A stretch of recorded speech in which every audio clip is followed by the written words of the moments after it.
I'm Nick Seco from Home Right Windows and Doors, and we're located in Waynesboro, Pennsylvania.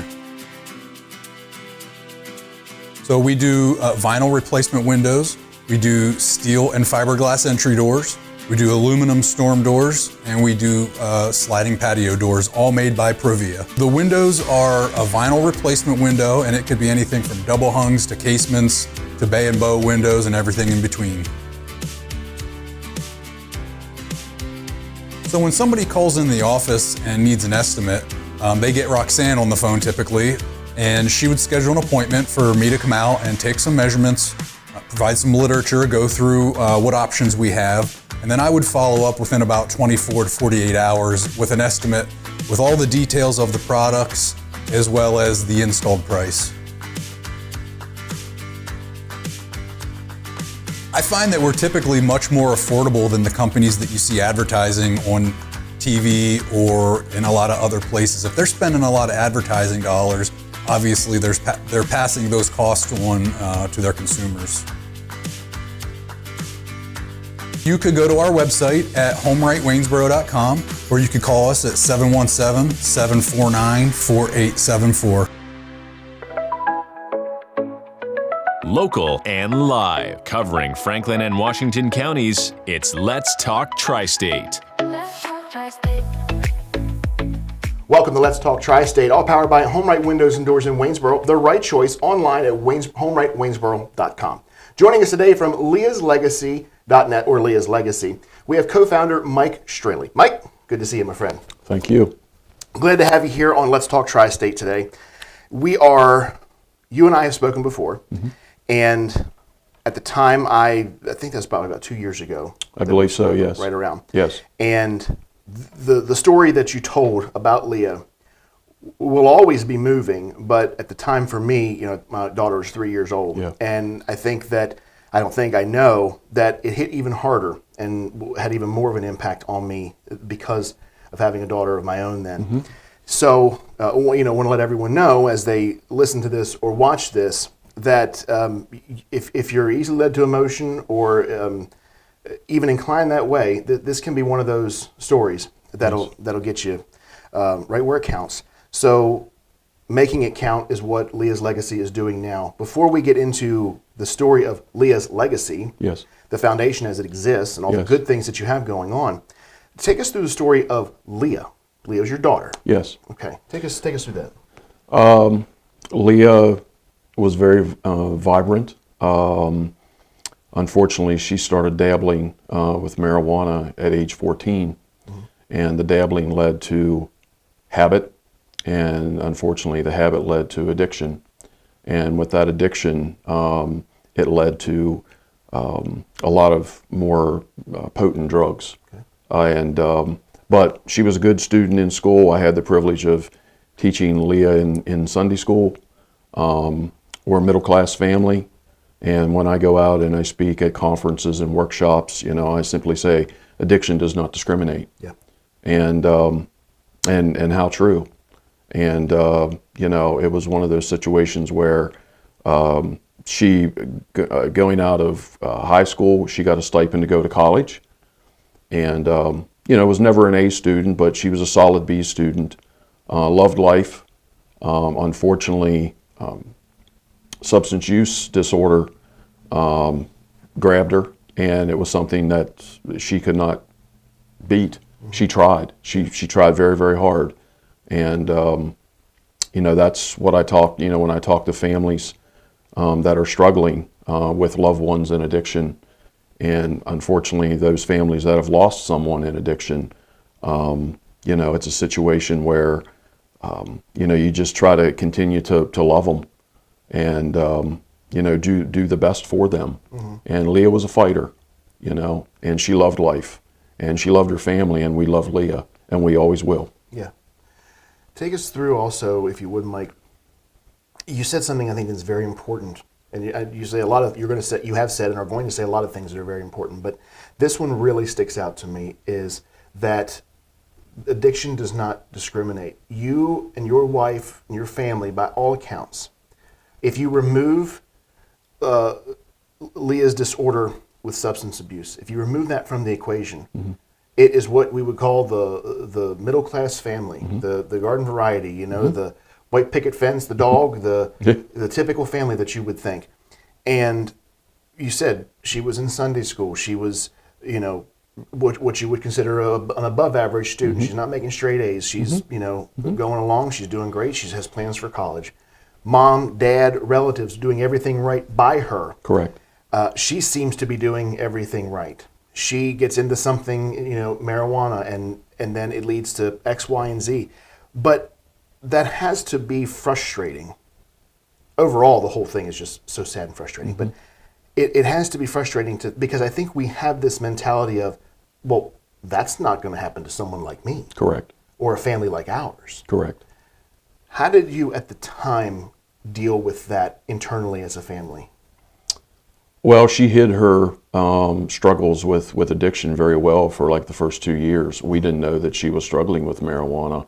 And you got to understand, this was back in 2008, and so many things have changed now, both for the good and for the not so good, in terms of programming and services now that were not available. If I may interrupt you, Mike, I'm sorry, because I do not want to forget this. Yeah. We don't often hear, and I'm not arguing for or against, Yeah. I'm leaving this to you to speak of, but we don't often hear addiction and marijuana in the same sentence. We often hear people say, well, you know, marijuana is not an addictive substance. Now, I don't know scientifically that to be true or not, so I'm going to defer to you to render your thoughts on that. So you say that she was had difficulty kicking marijuana. She couldn't let it go. Correct. Okay, go ahead. Correct. And you know, I mean, it is a situation. I mean, in her case, marijuana was the gateway drug, and studies have found that, you know, folks or states that have approved recreational marijuana, fatalities, traffic accidents, fatalities, mental illness, all those stats prove out that that it does impact a person's mental health. Okay. And when I wrote my book, The Calling, I did some additional research, and I contacted, you know, some states that had just, well, it was probably a year under their belt of approving recreational marijuana. And, you know, I mean, the fatalities were on the rise, and it proved that. But, you know, in Leah's case, you know, she just, you know, continued down that rocky road, and it was not our Leah per se. And, you know, Leah struggled, and she was in and out of sober living homes 12 different times. From here, Pennsylvania, Maryland, California 3 times, Minnesota, North Carolina. But we always supported her, because one thing, when someone's in addiction, you cannot force them to get help. Right. And we did not. And I can say that honestly, every time, you know, Leah came to us and said, I need help. And so, you know, we reached out and tried to do the best for Leah. Do you think that, taking yourself back to those moments where she would say, I need help, or maybe even, I guess, the more accurate place to go would be the first time she said this, are you believing that, oh, thank God she's now said this, we can see the finish line? It's quite ironic that you say that, because the very first time she was an inpatient at a local clinic, and again, as Robin, my wife, as Robin and I were very naive, when we checked her in, it was $14,000 out of pocket for a 2-week stay. And again, this was in 2008. And I mean, we tapped into our savings, and my parents helped. And as we were walking out of the parking lot that morning, after we checked her in, we looked at each other and we're like, whew, I'm glad this is going to be over with in 2 weeks. And how naive we were. And when Robin went to work later that day, she had a coworker that whose son was also battling addiction and in the very first stages of recovery. And, you know, to this day, she says she didn't have the heart to tell Robin, it's not the end, it's just the beginning. And we quickly found that out, because after a 2-week stay, we may as well have burnt that $14,000, because the triggers that someone has that's going through addiction, they experience all kinds of triggers. And so it was right back to the same folks, the same phone calls, going to the same places, and it just became a vicious cycle. Looking back, Mike, I don't mean this to say, certainly not placing blame or looking for that conversation, but for the folks who may be dealing with this, who are watching, be it family or folks who are suffering from addiction themselves, looking back, were there any signs that you could see prior to knowing that Leah was using marijuana? I think what I'm more or less trying to ask is, did it come out at all that she had been suffering from any other mental illness or type of propensities? Not at that point. Okay. But then once, she struggled with substance use disorder, there was some mental illness there simply because of the potency of the drugs. Sure. Nowadays with the synthetic marijuana, that stuff is so lethal. Before, you had the chemical compound back in the 70s and maybe the 60s and maybe even the early 80s, where THC might have been, 10 to 15, maybe 18% at the most. Well, now the stuff that's out on the street, especially the stuff that you can buy at these vape stores and whatnot, you're looking at 80 to 85%, if not more, THC. And the mental illness, again, the stats prove out that, mental illness is a common component with that. I think what we have with marijuana is it's an escape. It is let's mellow you out. Well, obviously it is altering chemistry in the brain. Yes, it is. And I think what happens is, as with anything, is okay, well, now that's no longer enough. That's not doing well. Now, I could do this, or I could add this to it, and it becomes this vicious feeding. It feeds on itself. Give me more. Give me more. Give me more. And that's what you saw, sadly, with Leah. Is that correct? Yes, it is. And you bring up a very good point, because the chemical compound that's in your brain, dopamine, basically is like your entertainment center of the brain. And when you start using opioids and other drugs, it basically what you just said, it says, I need more, feed me, feed me, feed me. And that is mind altering. Right. And that's exactly what happened. So how long did Leah suffer with addiction? How long was she in and out of treatment facilities all total? The first time she entered was, I think, age 17 and a half until age 26. And she's forever 26. Correct. She passed on Valentine's Day of 2018. Did you, and I think I said before, when you and I did our on-air interview a couple years ago, I want you to share as much as you're comfortable with it. I don't want you to feel compelled. But were you expecting a phone call at some point? Did you? I know you may have. Expect was the wrong word. Obviously, it's something that you fear you never get. You don't ever want to get it. Right. Was it every time the phone rang, did you have that a sinking feeling that this could be someone calling to tell me about Leah? Not really. Okay. I thought she was doing well, and she wanted to go to Florida. One of her cohorts that was in California at the Sober Living home, her home was in Florida, and she had been wanting Leah to come visit her. And as a dad at the time, I really didn't feel comfortable with Leah going to Florida, but Leah assured me that her friend was clean. And so on February 10th, 2018, I gave her my last hug and kiss at BWI Airport. And I told her, I put my hands on her shoulders and I looked her in the eye and I said, Leah, your biggest fans are at home, and we love you and we believe in you. And she said, I know, Dad. And I took that last photo, and she also had a photo with my dad who went along.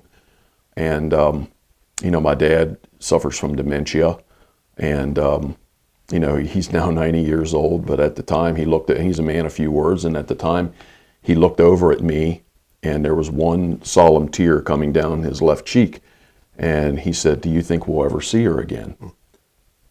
And I said, well, Dad, why wouldn't we? I said, she's going down to visit a friend if she likes it down there. She'll probably come back and pack her bags because she hated cold weather, and this was in February of 2018.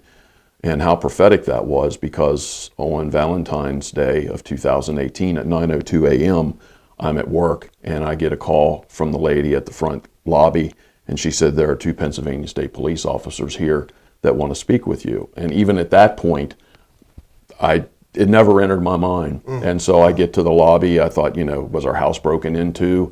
Was our son, Leah's older brother, involved in a traffic accident?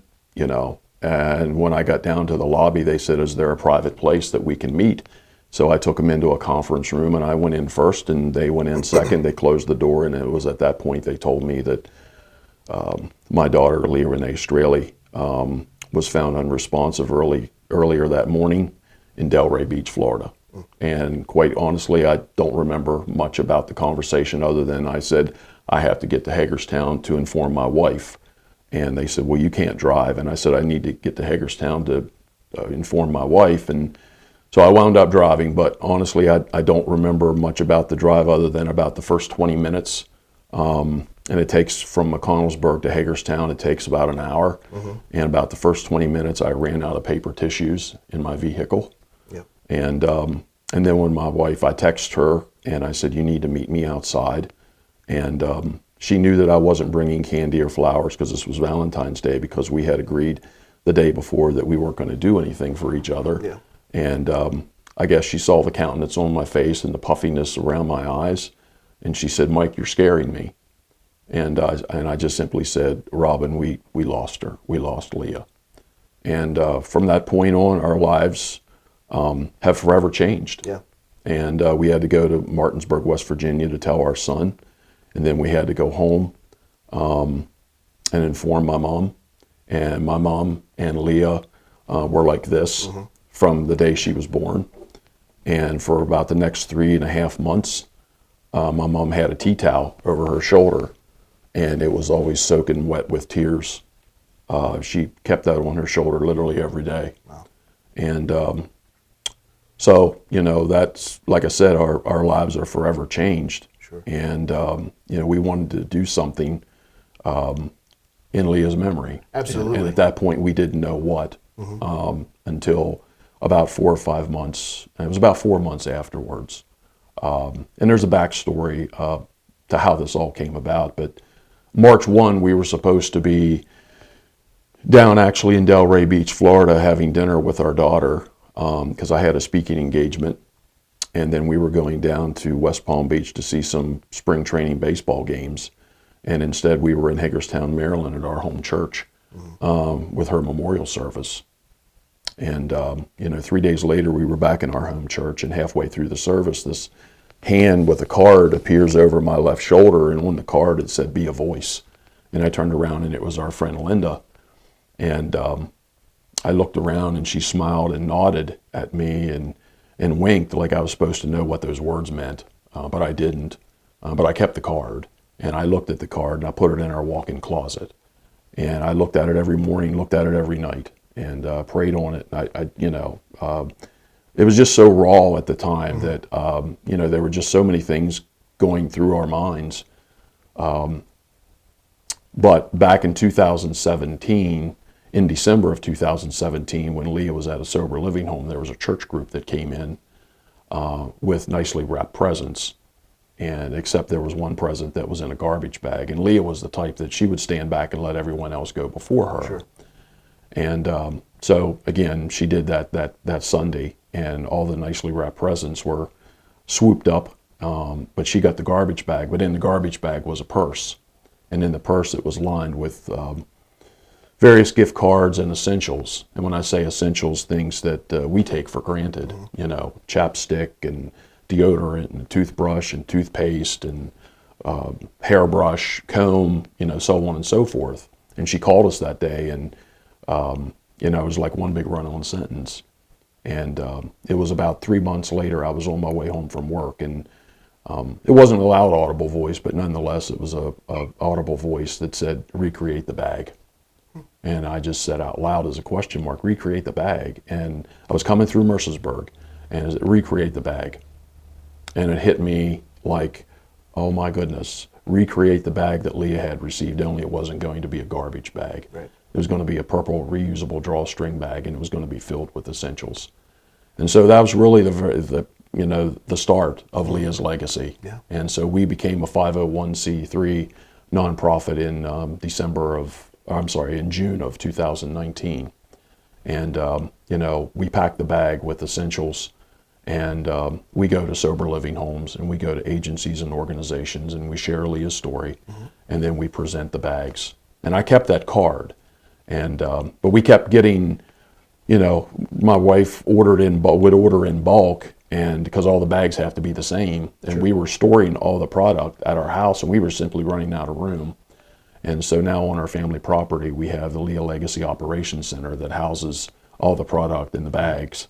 And if you were to go in there today, you would see that card. That card is framed, the card that said "Be a Voice." Okay. And that's my inspiration. And under the card is a tote board, and every bag that has been presented to a lady in recovery is accounted for. And if you were to walk in there today, you would see the number 1208. 1,208 bags have been presented to women in recovery. Wow. So that was really the first step of Leah's legacy. And we intentionally went back to the sober living home where Leah had received that garbage bag to make our first presentation. Sure. And so, we've reached out as far as, Frederick, Maryland, Hagerstown. I've gone to Harrisburg, Mechanicsburg, Carlisle, Ephrata, Chambersburg, wherever we can share Leah's journey with the purple bags, we do. And how are you funded right now? 501c3, obviously, but do you have donors that keep coming in year after year after year? Yeah, we do. We have donors, and then we've been blessed with some grants as well. And that's why, our upcoming fundraiser is so important. Yeah, let's talk about that. Yeah, well, thank you. It's a 5th annual Fiddlin' in the Field. Okay. It's on June 26th, Thursday night. We always have it on a Thursday night beginning at 6 p.m. Again, June 26th. It's on our family property, and we bring in a bluegrass band from the South. This year it's Fast Track, and they're from the Charlotte area. Actually, the lead singer, Dale Perry, he's from Tennessee, but some of the other band members are from in and around the Charlotte area. And they perform out of the Leah Legacy Operations Center. Okay. We have a big tent. Lizzie's food truck is there. We have the kettle corn guy. We have a big silent auction.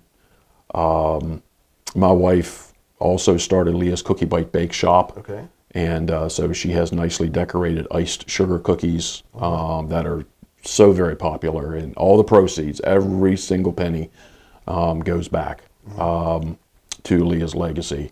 To help fund the bags.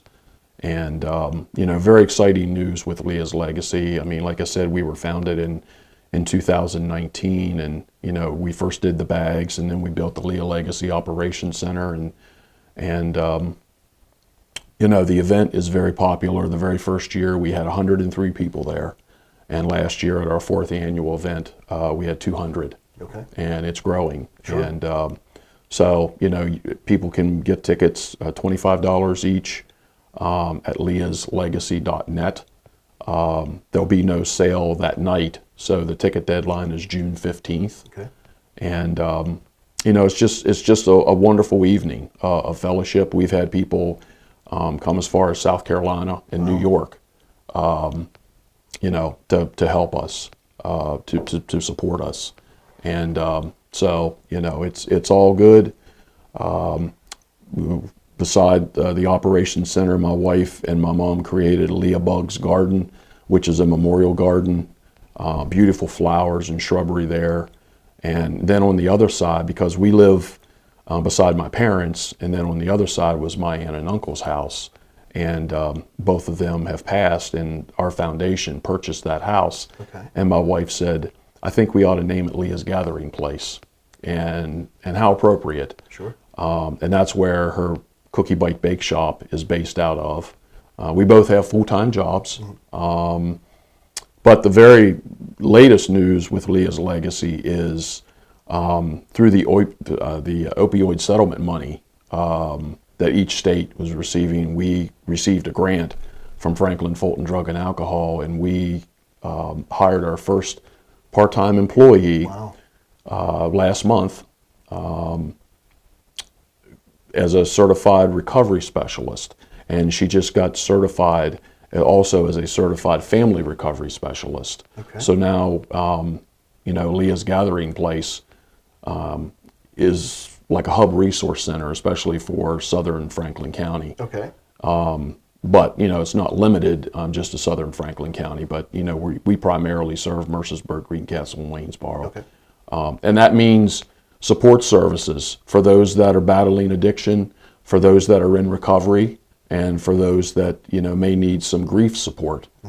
Because every day, I battle triggers. Yeah, I'm sure. Just like those that are in addiction. I battle triggers of whether it's a song or, a memory or a picture. I mean, it took me almost 3.5 years to look at any pictures of my daughter. I can't imagine. And the young lady that is our certified recovery specialist or certified family recovery specialist, she's got 4 years of recovery under her belt. And so she has that lived experience. Right, which I think is super important. Absolutely. Yeah. Absolutely. You and I could sit and talk all we want, but I think until you've been there, the only thing that you can say is, well, you just shouldn't do this. Now, we speak anecdotally, Yes, right? yes. When in reality, it's someone who has been in the trenches who can say, I found at least, maybe not necessarily the way out, Yes. but I know that this is the route you should take. Yes. And follow me. It's because until you have been there, I think there's the propensity for the person who the patient to say, you don't understand. Yes. But that excuse or that cannot be laid on someone who's been there. They do understand. Quite the opposite. Correct. I can't tell you how many times we've had that, even just recently here on Let's Talk TriState with folks that I've interviewed, where it's if the person who's helping has been there before, whatever it is. Yes. From the best things in the world to the worst things in the world, the best of humanity to the worst of humanity. Yes. If you've been there, that's where the difference happens, because Yes. you can look behind you and reach out your hand and grab people who are struggling. Well And said. That's highly important. Yes. What the work that's happening there. And Sarah is a real go-getter, and in a short amount of time that she's been there with Leah's Legacy, I mean, she's done some great work already. And we, like I said, our main goal is to help. And whether it's someone that's in addiction or someone that's in recovery, those support services are there. Yeah. And for someone who may need those support services, if you go to leahslegacy.net, all the contact information is there, for Sarah. Yep. And she's done a wonderful job, and we're blessed. I mean, we've taken our pain and turned it into passion. That's our mission. Yeah. And just trying to turn a tragedy into a positive. Sure. And I think my dad would always tell me that we don't understand why things happen the way that they do, and one day we will, and then in that same moment it won't matter. And being a man of faith yourself, I'm the son of a Pentecostal holiness preacher, and my dad and I were just having the conversation the other day where he said to me, my real name is Daniel, and he said, Daniel, we see things now through a glass darkly. He said, but one day it'll be illuminated. Yeah. But then it won't matter. Yeah. Because all the questions that you have are instantly answered. Our eyes are opened, and we're all together again. That's what I believe. Yeah. That's what I believe to be the case. Yeah, and I know you don't know this, but we had a double tragedy because of of all days, November 10th, 2022, and November 10th is Leah's birthday. Okay. And November 10th of 2022, my wife very seldom calls me at work. She'll usually text me, but when she calls, it's usually not good. And she called me on November 10th. It was around 11:25 a.m. And she said, Mike, I'm on my way to Winchester Medical Center. Chris has been in an accident. Chris is our other child, the older brother of Leah. And at that point, we didn't know what the condition was. Well, he was involved in a traffic accident on Interstate 81. Not his fault. And he succumbed. to the injuries. Oh my. And he was clipped by a tractor and trailer, and his Toyota 4Runner rolled over several times, and he was ejected. And we sat by his bedside for 4.5 days, and he wound up being an organ donor. And so he extended the lives of 4 other folks, New York, Washington, D.C., Maryland, and Virginia. And so we've lost both of our children in a span of 4.5 years.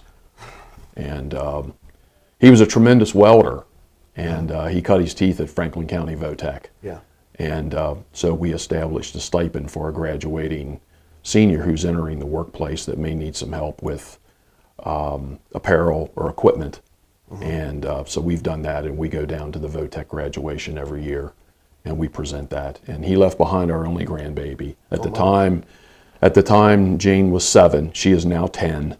She lives in Strasburg, Virginia, with her mama. And her mannerisms are exactly like her father's. Yeah. And he taught her a lot. He was an outdoorsman, and he loved to be with her in the outdoors. Taught her how to swim and how to bait a hook and all that good stuff. And they loved to go hiking and whatnot. So there's a lot of grief. Sure. But at the same time, we just continue to, like I said, turn our misery into mission, and that's what we've done. If there's my goodness, a poster man and woman, or a poster couple for Counting It All Joy, be you and your wife, Robin. God bless you both for that. I can't. It's very. You can get really emotional with that. My goodness, man. God bless you. Thank you for what you do. No, thank you. I think that's about the best place we can wrap up today. That's fine. It's the joy that you are bringing to other people's lives through the tragedy that has surrounded yours is nothing short of inspiring. You, your wife, Leah, obviously your son. What's your son's name? Chris. Chris, that's right. Joy is the word that comes to mind, honestly. And the inspiration that comes from you and your wife being able to persevere, having that, because having not been there, hope I never do, hope no one watching this has exactly. to. I know it hasn't been easy. No. Anything but. Yeah. But as a testament to faith, love, and perseverance, you've done that. You're still doing that. Just as Leah and many others struggle through addiction, and they always say, you're never cured of it. Right. You're never cured of the grief. Correct. You're never cured of the struggle of going every day that you move forward, having lost Leah and then losing your son as well. But you have your granddaughter. Yeah. And she is now the heir to the legacy you've created. Yeah. Of that triumph over tragedy. My dad would say, don't let the devil win. Yeah. And you're not. Yeah. Matter of fact, if there's anyone I've ever met who's beating him into submission, it'd be you and your wife. Well, just a lot of prayers. And, yes. We've, like I said, we've been blessed. It would be very easy to give up and crawl into a hole. Yeah. But we decided not to do that. But like you said, it certainly was and is not easy. But we got the good Lord in our corner. That's right. And for that we're thankful and grateful. Absolutely. Well, let's go one more time, Mike. Let's go over the Fiddlin' event that you have coming up. Let's talk about that real quick. The date, the time, the location, tickets, all that. Yep. Fiddlin' in the Field, 5th annual Fiddlin' in the Field, Thursday night, June 26th, 6 o'clock sharp, on Grand Shook Road, right off Route 16 on our family property. You'll see the big tent, and it's less than a quarter of a mile back. leahslegacy.net, where you can order tickets. Ticket deadline is June 15th. Okay, and we'll have all those links that you can see here on the webpage. So again, leahslegacy.net is where you can get all the info. Mike, thank you so much for joining us. Appreciate you being here. God bless you for everything you do. If there's anything we can do for you in the future, you always have that door is always open. You just come on back and we'll keep the seat warm for you, and we'll keep the coffee hot, okay? Okay. All Thank right. you. Thank you so much for joining us today on Let's Talk TriState. Let's talk TriState. If you'd like to be featured on an upcoming episode of Let's Talk Tri-State, call 717-597-9200 or email letstalk@921thegoat.com.